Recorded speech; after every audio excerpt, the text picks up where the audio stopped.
Samantala, puspusan naman ang ginagawang paghahanda ng bansa para sa nalalapit na pagdaraos ng Asia-Pacific Economic Cooperation o APEC Summit.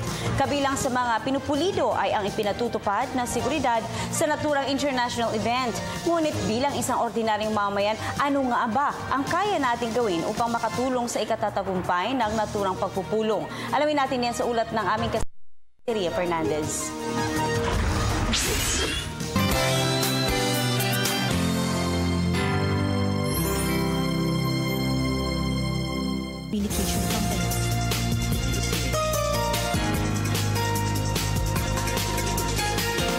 Nakatutok ang buong mundo sa idadaos na APEC Economic Leaders Meeting o AELM sa bansa ngayong Nobyembre na inaasahang dadaluhan ng mga pinuno mula sa malalaki, mayayaman at may impluwensyang ekonomiya sa rehiyong Asia-Pasipiko tulad ni US President Barack Obama, Chinese President Xi Jinping at Japanese Prime Minister Shinzo Abe. Hindi na bago para sa Pilipinas na mag-host ng naturang international event dahil noong taong 1990 nang paunlakan natin sa unang pagkakataon ang pagdaraos ng APEC sa bansa. Mula rito at sa marami pang nagdaang malalaking okasyon gaya ng PayPal visit nitong Enero, masasabing sapat ang karanasan at kahandaan ng ating pambansang pulisya upang mapanatili ang kapayapaan at kaayusan at masigurong ligtas ang APEC delegates habang nandito sa Pilipinas.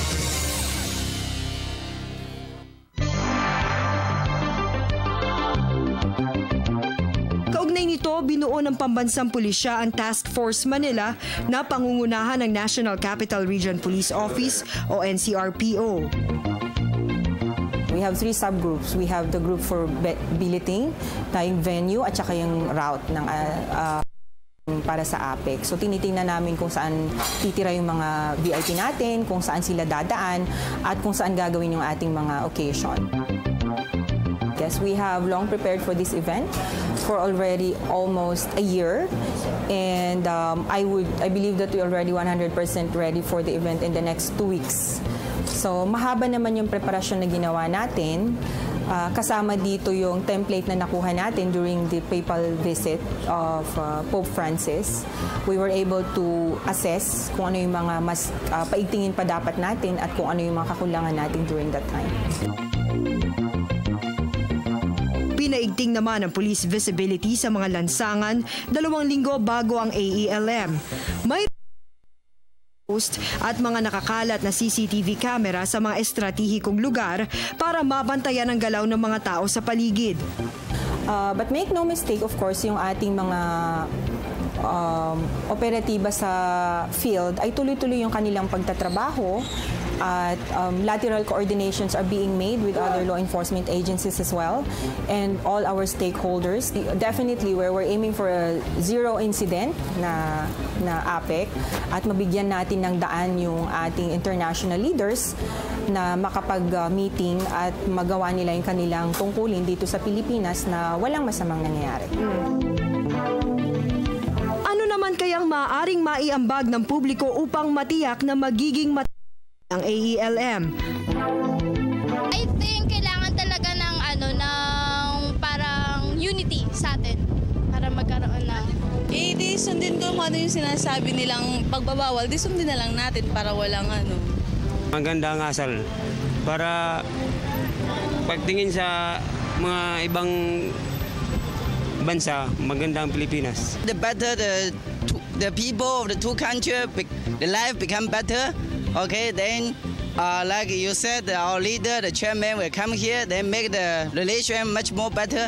Okay, that's what we expect. Be an upstanding citizen, not cause trouble, build relationships with people here. Police Director Pagdilaw has ordered our field commanders to engage the public where they are, yung ating mga nasasakupon sa buong NCR, na malaman nila kung ano yung event na talagang mangyayari comes sa November, 3rd week of November, para maintindihan ng publiko kung ano ba yung pwede nilang maitulong sa atin at inumpisahan namin yan by asking them to help us with information that they have on the field at matulungan yung ating mga kapulisan na maisagawa namin yung aming police operations to clear our communities of any threat, person or group, or any illegal activities. Kung may impormasyon, isumbong lamang sa Pambansang Pulisya kita ng pagte-text sa 2920 o kaya na may tumawag sa Patrol 117.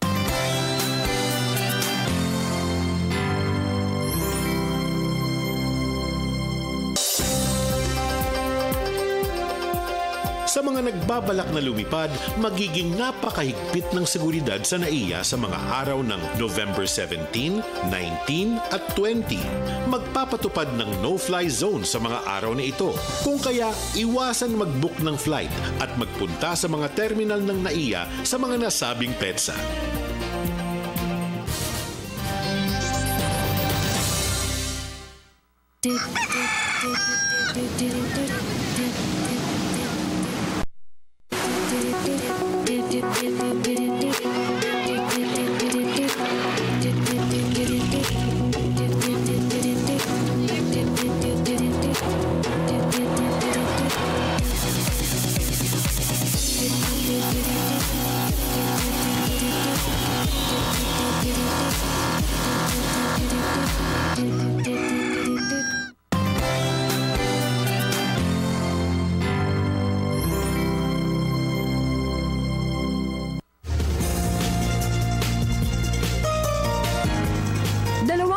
Lamang at isasagawa na ang AELM sa bansa na dadaluhan ng mga pinuno mula sa malalaki, mayayaman at may impluwensyang ekonomiya sa rehiyong Asia.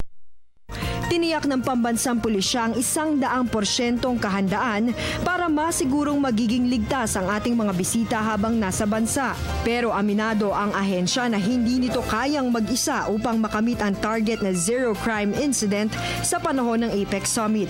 Kaya naman hinihimok nito ang pakikiisa ng publiko sa mga ipatutupad nilang patakaran ng panseguridad, gayon din ang pagbibigay impormasyon kung may kilalang sangkot sa iligal na mga gawain.